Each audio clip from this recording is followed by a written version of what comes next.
Good morning everyone, कैसे हैं आप सब। आशा करती हूँ आप सब बहुत अच्छे होंगे। आज का व्लॉग जैसा आपने मांगा था उसी के पर्पज से मैं लेके आई हूँ। संडे टू मंडे व्लॉग तो मैं बना रही हूँ चने तो की आप दाल इस की व्लॉग को नमकीन। पूरा तो आप देख सकते देखिएगा, हैं दाल वॉच मैंने इसको कीजिएगा भिगो और लिया था आपको और आधी बहुत दाल है मज़ा इसकी आने मैं वाला बनाऊंगी है इस दाल। व्लॉग में जो आप मतलब लोगों के दाल साथ चावल, मैं और ये आधी शेयर दाल कर मैंने रही हूँ। भिगोई है इसकी तो यहाँ बनाऊंगी पर चने मैंने की लिए दाल है की चना नमकीन दाल। और चना काफ़ी दाल अच्छी मैंने बन भिगो जाती है दिया और था जल्दी से हो क्योंकि जाती है। मुझे रात में इसको थोड़ी बनाना देर था मैंने दाल भिगोने के की लिए रखा और सब्जी। उसके बाद इसको इस मतलब तरीके से दाल छन्नी के अंदर बनानी मैंने थी डाल दिया उसको है, दाल जिससे चावल के कि जो भी साथ इसका मुझे एक्स्ट्रा लेना था। पानी है पर जैसे आप देख मुझे सकते ना हैं, थोड़ा सा ये मतलब अजीब देखिए सा हुआ। मैंने कहा नहीं यार, दाल जो भी ज़्यादा इसका मैंने एक्स्ट्रा भिगो दी पानी थी है वो और मुझे सारा इतना निकल सारी जाएगा। दाल बनानी नहीं थी। तो ठीक फिर है, मेरे ये माइंड में ना एक देखिए चीज़ चल रही थी। मैंने कहा कुछ इस ना कुछ तो तरीके से जो इसका इसका करते एक्स्ट्रा हैं। पानी है फिर वो मैंने सारा निकल अपना जाएगा। दिमाग और यहाँ दौड़ाया पर मैंने चढ़ा और दिया है क्योंकि तेल। हमारे तेल मेरे मैंने जो थोड़ा ही लिया है ससुर जी और थे इसके और अंदर मेरे मैं जो दादा और ससुर इसी थे, तेल के मेरे अंदर मैं हस्बैंड, डालने इन वाली सब ने हूँ ना इस उसकी दाल शॉप को। को मतलब और जो भी हलवाई का प्रोसेस रहेगा कह आप लोगों के सकते हैं, साथ इन्होंने शेयर काम करूँगी। किया हुआ है। इनकी खुद की एक शॉप थी हलवाई की, तो वहाँ पर ये सब दालें बना करती थी। तो कभी इन्होंने मुझे बताया था तो मैंने कहा चलो ट्राई करके देखते हैं।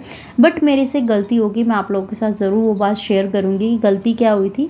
आप जब इसे भिगो देना, भिगोने के बाद आपको थोड़ा सा इसको हवा लगानी चाहिए, हल्का सा, चाहे इसको रूम में आप सुखा दो। बट मुझे थोड़ा जल्दी जल्दी हो रहा था तो फिर मैंने इसको इस तरीके से किया, पर फिर भी बहुत ही ज़्यादा लाजवाब बनी। बस फ़र्क क्या हुआ, अगर हम इसको थोड़ा सा भिगो कर और थोड़ा सा सुखा लेते हैं ना हवा लगाकर, तो फिर उसके बाद हम फ्राई करते हैं ना, तो इसका जो साइज़ है ना ये थोड़ा और बड़ा बड़ा हो जाता है। ये इतना ही साइज़ नहीं रहता है। ये मेरे से मतलब कह सकते हैं कि जल्दबाजी में ये चीज़ें हो गई। तो वही सब चीज़ें रहा और फिर मैंने बनाया, इसके अंदर मसाले मैंने ऐड किए और सच में दाल इतनी ज़्यादा टेस्टी बनी थी ना। पर एक का अगर आप करें ना तो ये चीज़ ज़रूर याद रखिएगा, जो मैंने आपको बताया, इसको थोड़ा सा सुखा लीजिएगा पंखे में या फिर छत पर, और फिर उसके बाद आप इसे फ्राई करेंगे ना तो बहुत ही अच्छी और फूली फूली सी बनेंगी। बट बनी थी, मेरी भी अच्छी बनी थी, पर वही ना थोड़ा सा हो जाता है। तो इसमें बस अब मसाले मैंने क्या क्या यूज़ किए मैं आपको बता देती हूँ, क्योंकि इसमें मैं एक अपना सीक्रेट मसाला भी डालती हूँ, जो कि मैं मतलब मूंगफलियों में हो गया और क्या बोलते हैं मखानों की नमकीन बनाती हूँ उसमें भी हो गया, और ये सब चीज़ें हो गया वो भी मैं डालती हूँ। तो इसमें मैंने मसाले यूज़ किए। देखिए कितनी सारी मेरी डिब्बियाँ रखी हुई हैं ना, सारे मसालों की डिब्बी रखी हुई हैं। और इसमें मसाले मैंने क्या क्या डाले थे, फ़िलहाल तो मैं अभी दाल चढ़ा रही हूँ। तो दाल मैं किस तरीके से बनाती है आपको बता दूँगी।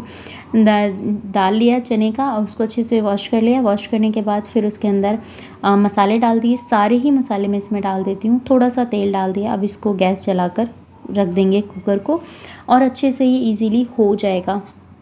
मतलब 2-3 सीटी लूँगी और अच्छे से हमारी दाल है वो बन जाएगी। तो अब मैं आपको अपनी दाल का मसाला बता देती हूँ। जो मैंने भूनी थी उस दाल का मसाला, उसमें मैं क्या क्या डालती हूँ। उसमें मैंने डाला था काली मिर्च और काला नमक, सेंधा नमक और खाने वाला नमक। आप देखिए 3 तरीके के मैंने इसमें नमक ऐड किए थे, और थोड़ी सी लाल मिर्च मैंने इसमें ऐड की थी, और थोड़ा सा मैंने इसमें गरम मसाला ऐड किया था, ज़ीरा पाउडर ऐड किया था। तो उन सबको मसालों को मिलाने के बाद मैंने इसको थोड़ी देर ठंडा होने के लिए छोड़ा। ठंडे होने पे और ज़्यादा क्रिस्पी हो गई थी ये। तो अब मैं थोड़ा सा और इसको इस तरीके से करके फिर थोड़ा सा हल्की सी मेरे को हीट लग रही थी तो मैंने कहा चलो इसमें कर लेते हैं और फिर अपने डिब्बे में बंद करके रख देंगे।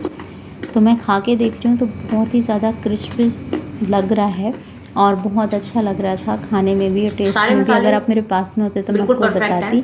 और जिस टाइम मैं वॉइस ओवर कर रही हूँ उस टाइम तक तो मेरे ख्याल से थोड़ी सी बची है। काफ़ी मैंने बनाई थी, आई थिंक आधी किलो या 400 ग्राम के आसपास मैंने बनाई थी। देखिए आधा डिब्बा ये भर गया था और थोड़ा बहुत ही बचा था। तो वही चीज़ें हैं। और यहाँ पर प्राची को मैंने दिया, मैंने कहा थोड़ा बहुत तू खा ले, क्योंकि गर्म था तो मैंने कहा चल तू खा। और फिर कुकर में आई सीटी, और सीटी से ये बहुत ज़्यादा डरती है तो ये भाग के चली गई जैसे सीटी आई। तो फिर यहाँ पर बच्चे अपना मस्ती मजाक चीज़ें चल रही थी, वही सब है। और यहाँ पर ना मैं धनिया के बारे में आपको कुछ बता देती हूँ। गर्मी में आपको पता है धनिया कितना ज़्यादा महंगा होता है यार। तो उस धनिया को ना जो हमें किस तरीके से इसको रखना होता है, स्टोर करना होता है जिससे कि ख़राब ना हो। बट हमें इसे धोना भी नहीं है। इसके अंदर जितनी भी सड़ी गली पत्तियां हैं उनको हटा दो, डंठलें हैं इनकी साफ़ कर दो, पूरा नहीं तोड़ना है। और इसको एक अच्छे डिब्बे के अंदर बंद करके फ्रिज में रख दो, यूज़ करो ईज़िली। तो ये है मेरा मंडे की मॉर्निंग है। तो अब मैं जा रही हूँ स्नान करने के लिए। स्नान करके आके अपने मंदिर में पूजा पाठ की, भगवान से प्रार्थना की, जो भी मेरे दिनचर्या है वो मैंने की। और फिर उसके बाद दीप जलाया, और दीप जला के फिर मैं आई भोले बाबा की पूजा करने के लिए। जैसे कि आपको पता है कि मैं मंदिर नहीं जा रही हूँ अभी कुछ दिनों से, तो फिर मैंने यहाँ पर जो हरिद्वार से शिवलिंग आए थे उन्हीं की मैं पूजा कर रही हूँ। और अभी मैंने सूरज जी को जल चढ़ाया, अब मैं करूँगी अपनी सोमवार की पूजा। तो यहाँ पर आज मेरे पास कुछ ऐसी वो चीज़ें नहीं थी जो कि अवेलेबल होती हैं। मंदिरों में तो आपको मिल जाता है, बट घर में वो सब चीज़ें नहीं होती है। और यहाँ पे मतलब थोड़ा सा वो माहौल भी वैसा चल रहा है, तो मैं भी बाहर नहीं गई लेने के लिए। और यहाँ पर मैंने जल चढ़ाया, फिर दूध चढ़ाया भोले बाबा को। फिर उसके बाद क्या किया, दूध चढ़ाने के बाद फिर मैंने थोड़ा सा गंगा जल चढ़ाया। फिर जो टीका पूजा जो भी होता है वो सब मैंने किया। चावल, मूंग, काले तिल, जो भी मतलब जो भी हमारी पूजा में लगते हैं सारा मैंने लिया। और इस तरीके से, और मैंने ना ये शिवलिंग और नंदी जी मैं फ़र्स्ट टाइम आप लोगों के साथ मैं शेयर कर रही हूँ। हालांकि मेरे पास आए हो गया होगा इनको 1 महीना, और इनको इनके घर में आए हुए 1 महीना हो गया होगा। मैं अपना घर नहीं कह सकती हूँ, क्योंकि वहाँ ही जाते हैं जहाँ इनको जाना होता है। हमारी तुम्हारी कोई औकात नहीं है कि इनको कहीं आप रख सको या इन्हें बुला सको। तो यहाँ ना मैंने बेलपत्र का जो पेड़ मंगाया था पौधा, वो ही इसमें लगा के उसी में मैंने शिवलिंग और नंदी जी को रख दिया था। अपनी पूजा प्रार्थना की, गलती हो क्षमा मांगी, अधूरी पूजा को पूरी करे भोले बाबा से यही प्रार्थना की। और फिर उसके बाद मैंने ढोक दी, क्योंकि कोई भी गलती हो कुछ भी हो उसकी क्षमा मांगनी बहुत ज़्यादा ज़रूरी है। फिर उसके बाद मैं आ गई अपना लिपा पोती करने के लिए, श्रृंगार विंगार करने के लिए। हालांकि श्रृंगार विंगार अभी फ़िलहाल मैं इतना कुछ नहीं कर रही हूँ। आप सबको भी पता चल रहा होगा मेरी तबीयत की वजह से भी, तबीयत तो नहीं कह सकते हैं, बस थोड़ा सा मतलब डिस्टर्ब चल रहा है माइंड ना, उस वजह से थोड़ा सा वो है। और हालांकि कोई ऐसी वो है नहीं कि जिस वजह से मैं ज़्यादा लंबा इस चीज़ को रखूँ कि भाई मेरे को वो है, पर थोड़ा सा मेरे को, मैं कह सकते हैं मैं थोड़ा सा अलग ही तरीके का सोचती हूँ। मैं सोचती हूँ सब चीज़ हो तो परफेक्ट हो, या तो फिर वो चीज़ें हो ही ना, पर ऐसा कभी नहीं होता, इस चीज़ को भी समझना है। तो यहाँ पर मैंने अपनी डेंटिंग पेंटिंग करना स्टार्ट कर दिया है। थोड़ा सा क्रीम लगाया, मॉइस्चराइज़र। उसके बाद मैंने आज मन हो रहा था काफ़ी दिनों बाद कि चलो होठों पे लिपस्टिक लगा लेते हैं, तो मैंने ये लिपस्टिक यूज़ की है। इसमें लगाऊंगी थोड़ा सा काजल और मांग भरूंगी। बिंदी मैंने पूजा करने से पहले ही लगा ली थी, और थोड़ा सा सिंदूर पूजा करने से पहले मैं लगा चुकी थी। उसका रीज़न ये था सिंदूर लगाने का, क्योंकि सूनी मांग से पूजा नहीं करते हैं, इसीलिए मांग भर के बिंदी लगाकर ही मैं पूजा करती हूँ। तो आप भी अगर इस तरीके से कर सकते हैं, सूनी मांग से पूजा नहीं करनी चाहिए।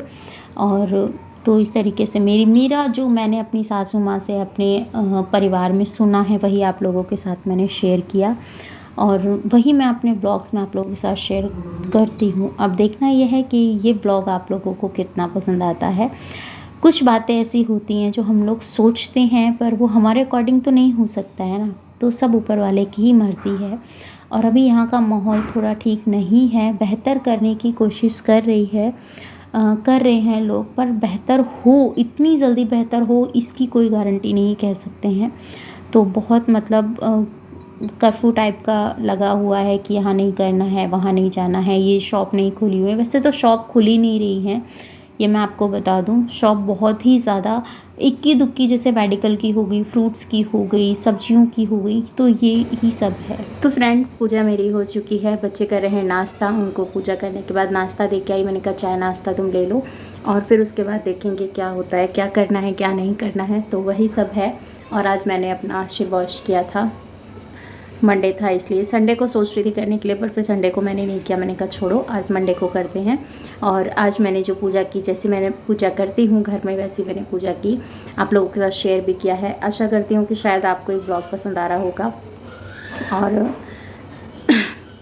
आप सब बोलते हैं ना आप व्लॉगिंग लेके आइए, जब मैं लेके आती हूँ ठीक नहीं लगता है, पर मेरा जो काम है वो मैं करूँगी, वो तो मैं नहीं रोक सकती हूँ ना, किसी भी कीमत पे नहीं रोक सकती हूँ। तो बस वही सब चीज़ें हैं, और अब देखते हैं आगे क्या करना है। अभी मुझे खाना बनाना है, तो वही सारा प्रोसेस है। और जो चने की दाल मैंने ली थी, फ़ोन आ रहा है, मैं फ़ोन पहले अटेंड करती हूँ, फिर मिलती हूँ आपसे।